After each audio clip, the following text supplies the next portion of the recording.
Hai guys, perkenalkan namaku Eka Vidya Rismadayanti. Aku merupakan mahasiswa psikologi UNY. Nah, di video kali ini aku akan bahas tentang CV. Apa sih itu CV? CV itu buat apa aja? Terus cara buat CV gimana ya? Nah, di video kali ini kita akan bahas tuntas tentang CV. Oke? Nah, daripada lama-lama, yuk kita langsung ke videonya. Nah, ini merupakan inti dari video kita kali ini yang membahas tentang CV atau kurikulum vitae. Jadi, apa sih CV itu? Jadi, secara singkatnya itu, CV merupakan data diri kita yang berisi tentang pengalaman-pengalaman kita dan keahlian-keahlian yang kita punya selama ini. Terus siapa aja sih yang butuh CV ini? Nah, CV ini biasanya sebagai salah satu syarat ketika kita mengikuti proses rekrutmen.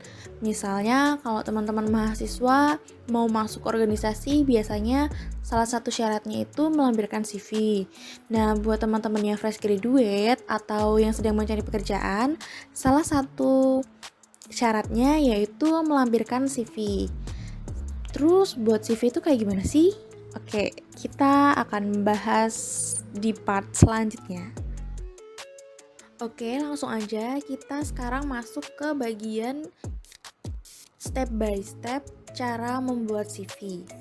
Nah, biar gampang kita pakai CV yang udah ada aja ya. Nah, ini merupakan CV saya yang saya gunakan ketika melamar pekerjaan atau melamar magang.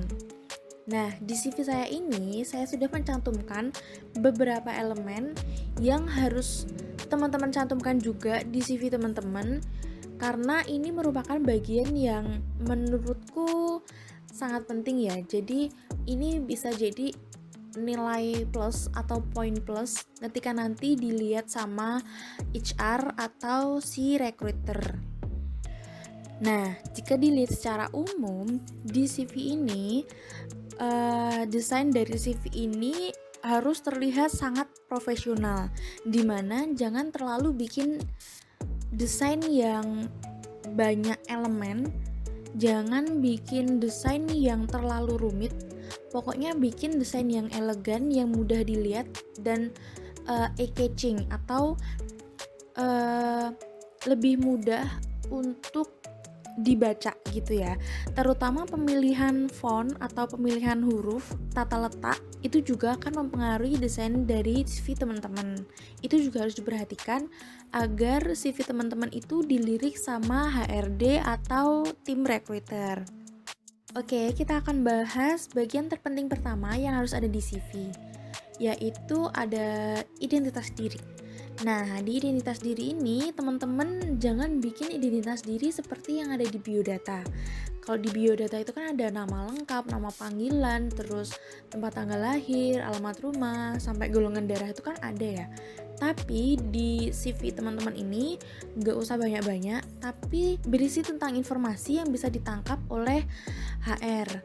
Misalnya nih, berisi tentang nama lengkap kita dan status kita sekarang itu apa. Misalnya kalau saya tuh kan masih mahasiswa, jadi saya mencantumkan nama lengkap saya dan status saya sebagai mahasiswa. Buat teman-teman yang masih fresh graduate, itu kalian bisa juga cantumin status kalian sebagai fresh graduate, jurusan apa, dan dikasih juga IPK kalian itu berapa. Nah, lalu dikasih juga kontak person yang bisa dihubungi sama HR. Nanti si HR ini ketika akan ngontak kalian mau lewat apa ya? Misalnya yang pertama ada nomor telepon, yang kedua itu akun email kalian, dan yang ketiga itu sosial media yang kalian punya. Misalnya kalau saya mencantumkan akun LinkedIn saya. Nah, kenapa saya mencantumkan akun LinkedIn saya? Karena saya merasa akun LinkedIn saya ini lebih profesional daripada akun-akun sosial media yang saya punya, misalkan Instagram atau Twitter atau Facebook. Nah, di LinkedIn ini saya juga mencantumkan banyak pengalaman yang saya punya dan lebih lengkap daripada yang saya cantumkan di CV ini. Buat teman-teman yang masih belum ngerti apa itu LinkedIn, kalian harus cari tahu tentang LinkedIn ini karena itu akan bermanfaat banget buat kalian yang lagi cari kerja atau kalian mau belajar tentang cari kerja. Ini sangat bermanfaat banget. Cari aja kalau di Google, ketik aja LinkedIn, LINKEDIN. Nah, di situ isinya platform tentang pekerjaan-pekerjaan. Kalian juga bisa cari kerja di situ. Kalian bisa di-hire juga langsung sama HRD lewat LinkedIn ini juga. Nah, bagian selanjutnya yang harus ada di CV teman-teman yaitu resume singkat yang berisi tentang ringkasan diri kalian.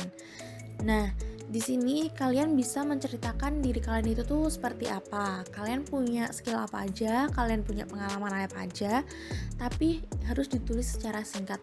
Nah, di bagian resume ini biasanya bakal dibaca pertama kali sama HR. Jadi kalian harus pinter-pinter cari kata-kata yang bagus. Bikinlah resume semenarik mungkin agar si HR ini mau untuk baca CV kalian dan kepo untuk membaca lebih lanjut gitu. Nah, kalian juga harus mencantumkan riwayat pendidikan kalian. Tapi jangan dibuat riwayat pendidikan yang secara panjang. Jangan buat riwayat pendidikan sejak TK. Tapi buatlah riwayat pendidikan di 2 pendidikan terakhir atau cukup 1 pendidikan terakhir aja. Tapi di CV saya kali ini saya mencantumkan 2 pendidikan terakhir saya, yaitu SMA dan kuliah. Selanjutnya, bagian terpenting yang harus ada di CV kalian yaitu experience atau pengalaman. Nah, di bagian ini kalian harus mencantumkan 3 hal, yaitu pengalaman kerja, pengalaman organisasi, dan pengalaman event. Nah, buat teman-teman nih yang dulu waktu kuliah jadi kupu-kupu aja atau kuliah pulang yang gak ikut organisasi, kalian bisa kok mencantumkan pengalaman ini cuma pengalaman event aja atau pengalaman kerja.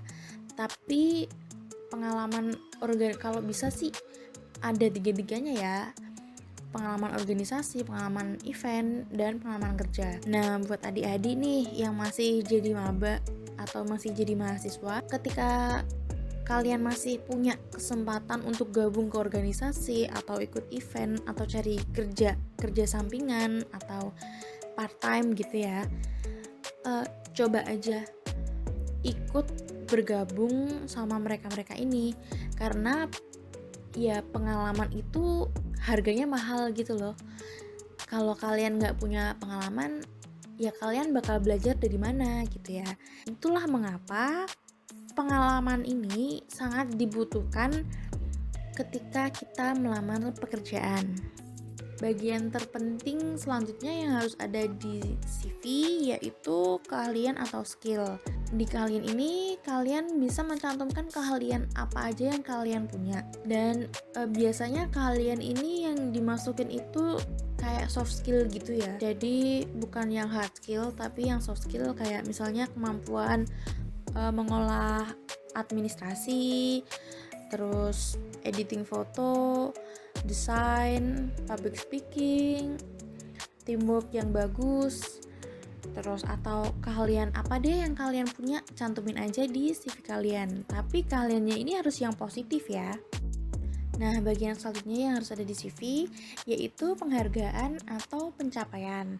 Nah, di bagian ini kalian bisa tulis penghargaan apa aja yang udah kalian dapat.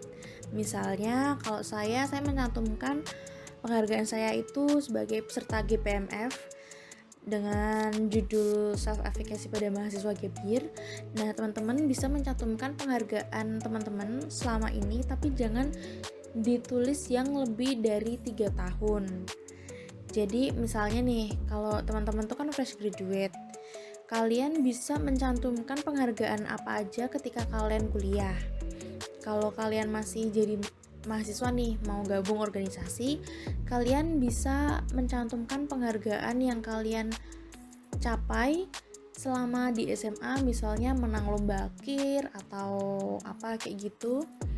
Yang penting berisi tentang penghargaan yang bisa membuat diri kalian itu tuh punya nilai plus kayak gitu. Nah, di bagian ini bagian yang opsional, jadi kalian boleh cantumin, boleh enggak. Tapi lebih baik dicantumin sih, karena ketika HR nanti baca CV kalian juga bisa lihat kalian itu orangnya yang mana kayak gitu.